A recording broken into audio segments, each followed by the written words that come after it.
Climbing stairs. तो इसमें क्या है ना कि हमें एन इनपुट दे दिया है, एन क्या रिप्रेजेंट करता है, नंबर ऑफ स्टेयर्स हमें चढ़ने हैं, ठीक है। और हर स्टेप में आइदर हम लोग एक स्टेप ले सकते हैं या दो स्टेप ले सकते हैं। हम लोग को रिटर्न करना है कितने वेज में हम लोग तो एन स्टेयर्स चढ़ सकते हैं, ठीक है। तो हम थोड़ा इसको रन करके देखते हैं कैसे एन दोस्त, जैसे कि यहाँ पे क्या हो रहा है कि हमें एन हम लोग 2 दे दिया गया, ओके। सो हमें दो स्टेप चढ़ना है, ठीक है। और अभी हम कौन से स्टेप पे, हम लोग 0 स्टेप हमें चढ़े हैं और हमें 2 स्टेप चढ़ना है, ठीक है। अब आइदर हम लोग क्या कर सकते हैं, 1 2 कर सकते हैं, मतलब हमने एक स्टेप चढ़ा, या तो हम क्या कर सकते हैं 2 स्टेप चढ़ा। तो अगर हमने ऑलरेडी हमने 2 स्टेप चढ़ा तो हमारा गोल मीट हो गया, तो मतलब क्या है, ये एक तो वे हो गया, ठीक है। अब हमने 1 2 हमने एक स्टेप चढ़ा था, तो अभी भी हमने क्या, हम 2 स्टेप पे तो पहुंचे नहीं है, तो अब उसके बाद क्या कर सकते हैं, फिर हम लोग यहाँ से भी एक स्टेप ले सकते हैं। अगर हम लोग हमने एक स्टेप लिया, उसके बाद हमने और एक स्टेप लेंगे, तो हमने क्या 2 स्टेप पे पहुंच जाएंगे। या तो हम लोग 2 स्टेप ले सकते हैं यहाँ से, तो क्या हो जाएगा 3 2 हो जाएगा, हम लोग एक स्टेप पे पहले से थे। तो अब क्या है, ये भी हमने ऑलरेडी हमने रीच कर लिया, 2 स्टेप पे पहुंचना था, तो ये भी एक वे हो गया। तो हमारा टोटल कितना हो गया, 2 वेज हो गया। ये तो हमने स्टेप के ऊपर ही हम लोग चले गए, तो ये तो पॉसिबल नहीं है, तो हमारा 2 आंसर आ गया। अब वैसे ही जैसे 2 के लिए था, हम लोग ऐसे n = 3 के लिए देखते हैं, ठीक है। अब n = 3 कैसे होगा, तो हमें पहले 0 हम स्टेप पे हमें 3 स्टेप पहुंचना है। अब एक स्टेप में हम क्या कर सकते हैं, हम या तो एक स्टेप चढ़ सकते हैं 1 3 कर सकते हैं, या हम क्या कर सकते हैं 2 स्टेप चढ़ सकते हैं 2 3 कर सकते हैं। अब उसके बाद हम लोग क्या कर सकते हैं, फिर से हम एक स्टेप चढ़ेंगे तो क्या होगा 2 3 हो जाएगा, हम लोग सेकंड स्टेप में पहुंचेंगे, हमें 3 पहुंचना है। फिर और क्या हो सकता है, 3 3 हो सकता है, अगर 3 3 हो गए तो हम लोग क्या पहुंच गए। तो ये क्या है, ये हमारा एक वेज हो गया, ठीक है। अब हमारा 2 3 में क्या है, हम एक स्टेप चढ़ेंगे तो क्या होगा 3 3 हो जाएगा। यस हाँ, ये भी एक तो वेज हो गया। अगर और क्या कर सकते थे हम लोग, ये क्या हो सकता है 4 3 हो सकता है, अगर हमने 2 स्टेप लिया होता तो 4 3 होता, और ये तो पॉसिबल नहीं है क्योंकि ये हमारा जो स्टेप से ऊपर चला गया, हमें तो 3 स्टेप पे ही पहुंचना था। अब हमारा ये 2 3 था, हम लोग इसमें अगर और स्टेप लेंगे तो क्या होगा 3 3 होगा, या क्या होगा 4 3 होगा। तो ये तो पॉसिबल नहीं है 4 3, लेकिन 3 3 में क्या हम पहुंच गए, तो ये भी एक वेज है। तो टोटल कितने वेज हो गया 1 2 3, तो हमारा क्या आंसर आ गया 3 वेज हो गया। तो हमें 3 स्टेप लेने के लिए हम 3 स्टेयर्स चढ़ने के लिए हम 3 वेज में चढ़ सकते हैं। तो अब हम उसको कोड करते हैं, अब उसको हम कैसे कोड करेंगे, तो इसका हम देख ही सकते हैं, इसका टाइम कम्प्लीट क्या है, 2 to the power n आ रहा है, ठीक है। तो हर बार हम 2 पे जा रहे हैं जब तक हम लोग गोल को रीच नहीं कर रहे हैं, ठीक है। तो इसको हम लोग कोड करते हैं। तो इसके लिए हम लोग क्या करेंगे, रिटर्न हम लोग डीएफएस फंक्शन बनाएंगे जो हमसे बस n लेता है एंड 0 लेता है। तो हम 0 से चालू कर रहे हैं जैसे मैंने बताया था, और हमें n स्टेप पे पहुंचना है, राइट। सो int हम लोग डीएफएस करेंगे, int c comma int n, okay. So if हम क्या कर रहे थे, हमारा कंडीशन में इफ हमारा जो c होता था वो इक्वल टू n हो जाता, मतलब हमने रीच कर दिया, तो हम क्या करेंगे, हम लोग रिटर्न क्या करेंगे 1 रिटर्न करेंगे कि हाँ ये तो एक वे है, ठीक है। इफ हमारा c जो है ग्रेटर देन n हो जाता, क्या वो पॉसिबल है बनाना, तो क्या वो पॉसिबल है, हम अगर वो ग्रेटर हो गया तो हमें आगे बढ़ने का जरूरत है ही नहीं, क्योंकि वो तो पॉसिबल है नहीं, ठीक है। तो रिटर्न हम क्या करेंगे 0 कर देंगे, ये तो स्पेलिंग कर लेते हैं now. So okay, now what, और इफ इधर पॉसिबल नहीं, तो हम क्या, हम अब इधर हम लोग क्या कर सकते हैं, तो हम लोग इंट हम लोग तो सी बनाएंगे, ओके। लेट इंट आंसर बनाएंगे, ठीक है। अब ये क्या कैलकुलेट, ये कैलकुलेट करेगा कि हम लोग का कितना वेज है, ये कैलकुलेट कर देगा तो कितने वेज हो सकते हैं। तो हम आंसर में क्या करेंगे, प्लस इक्वल टू करेंगे, डीएफएस हम फिर से रन करेंगे। अब हम क्या करेंगे, हमारा तो जो भी सी है, c+1 तक चल सकते हैं, मतलब हम एक स्टेप लेंगे, या हम क्या कर सकते हैं 2 स्टेप ले सकते हैं। तो हम डीएफएस फिर से करेंगे एंड +2 कर देंगे और कॉमा एन, तो क्या हो गया, ये हमारा क्या करेगा, जो हम यहाँ पे जो भी हमारा था उसमें +1 एक स्टेप लेगा, और ये हमने यहाँ पे 2 स्टेप लिया, उसके बाद वो फिर से ये फंक्शन कॉल करेगा और वो चेक करेगा क्या हम पहुंच गए तो वो रिटर्न करेगा। अगर हम लोग ऊपर चलेंगे तो रिटर्न 0 करेगा, नहीं तो वो फिर से कैलकुलेट करेगा टिल ये कंडीशन ऐसे मेट होते हैं। और फिर हम क्या करेंगे, सिंपल यहाँ पे रिटर्न कर देंगे आंसर, ओके। तो इसको टेस्ट करते हैं।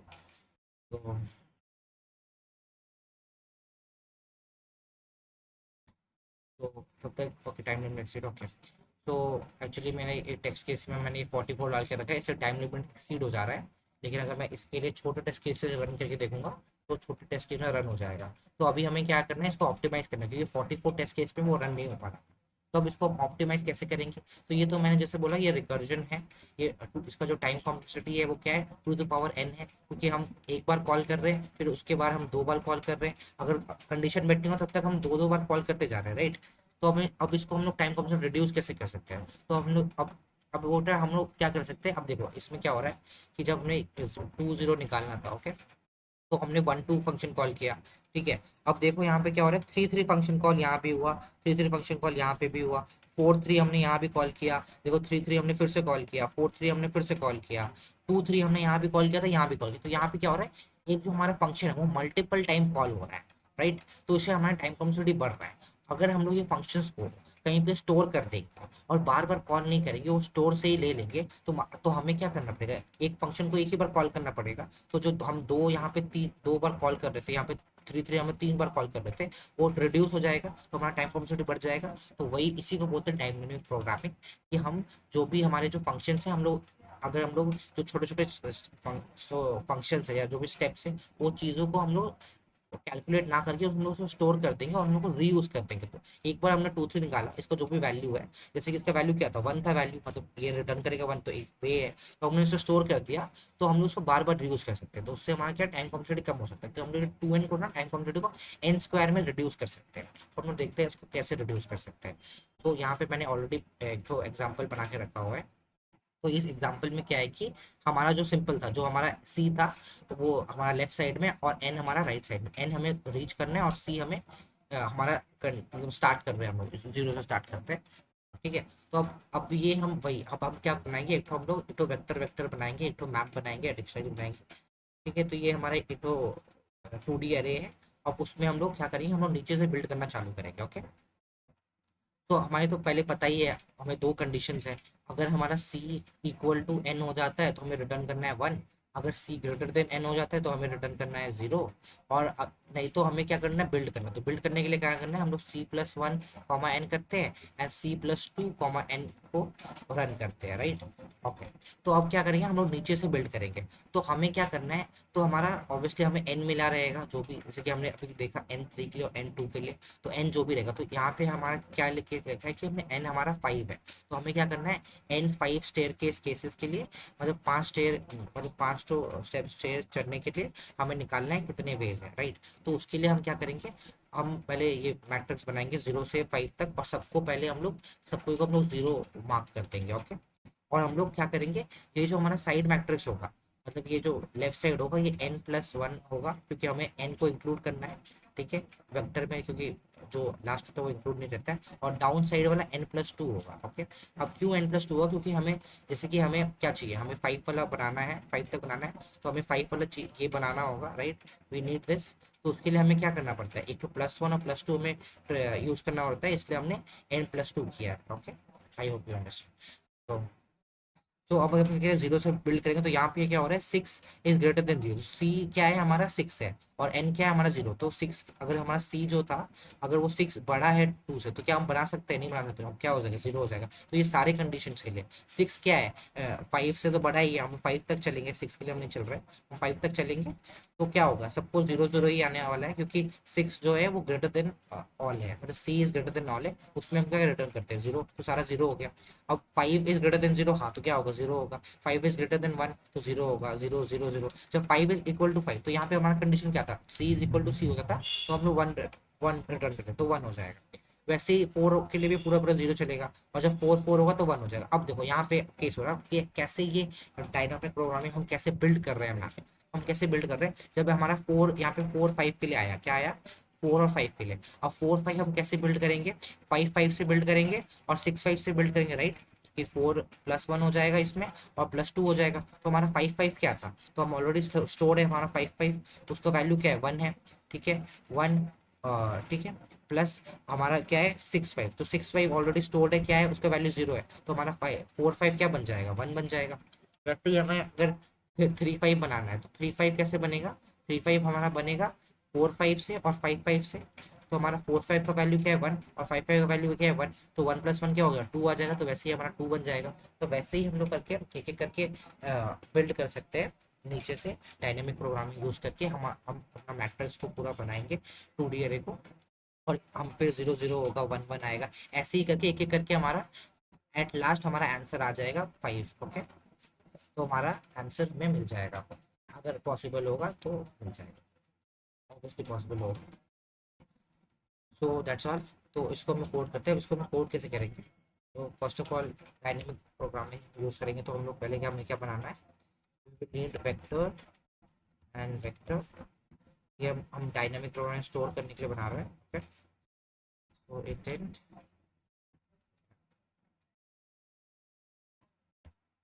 so we'll name it db. Now it will be of size n plus what? It will be size of n plus. So first wala size is of the size of the row, so that is c. So c is what? N plus 2, right? Comma vector int, and it will be what? एक second. It will be n plus 1, right? And it will be n plus 1 comma, हम सबको क्या देना है, हम लोग को 1 value देना है, right?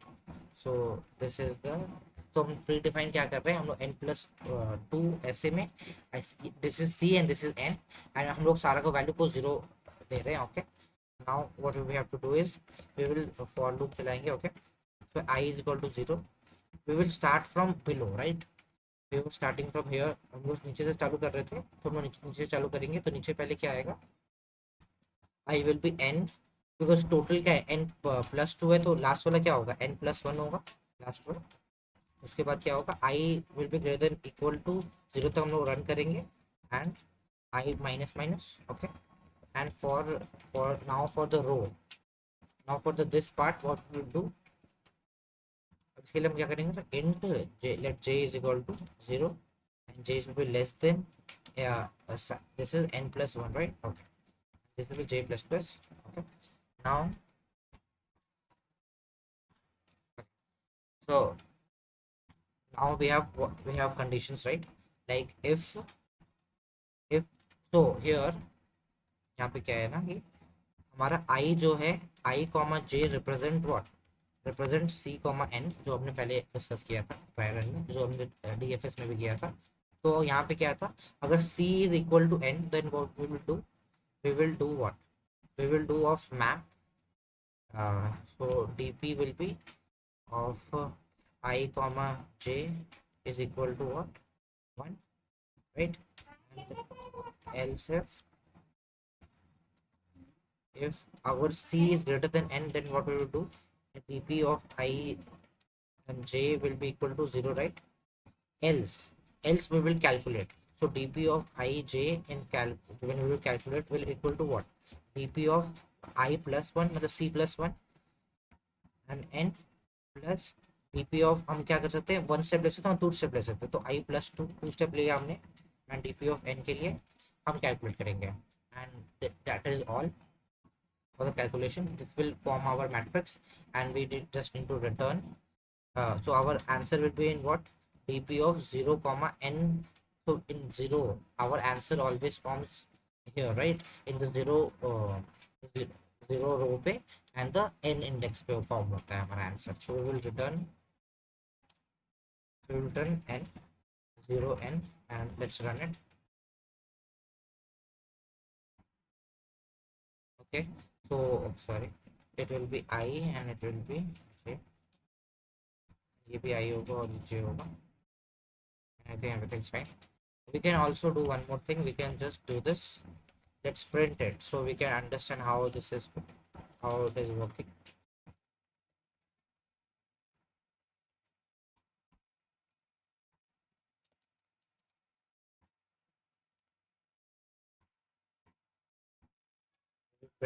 I'm printing the matrix, 2D matrix we have found, or 2D array।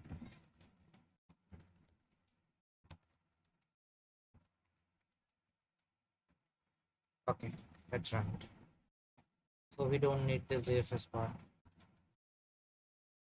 so this works, so see how it is getting formed, so we are forming from 0, so it will be always be 0 0 0 in first, because and then 0 0, and we are getting the answer 0 2 here, and we are getting the answer 3 here, so this is our matrix is forming। I hope we understand। so we will see we are using n square, that time complexity for space complexity is n square, and we are running also n square, so time complexity and space complexity both is n square।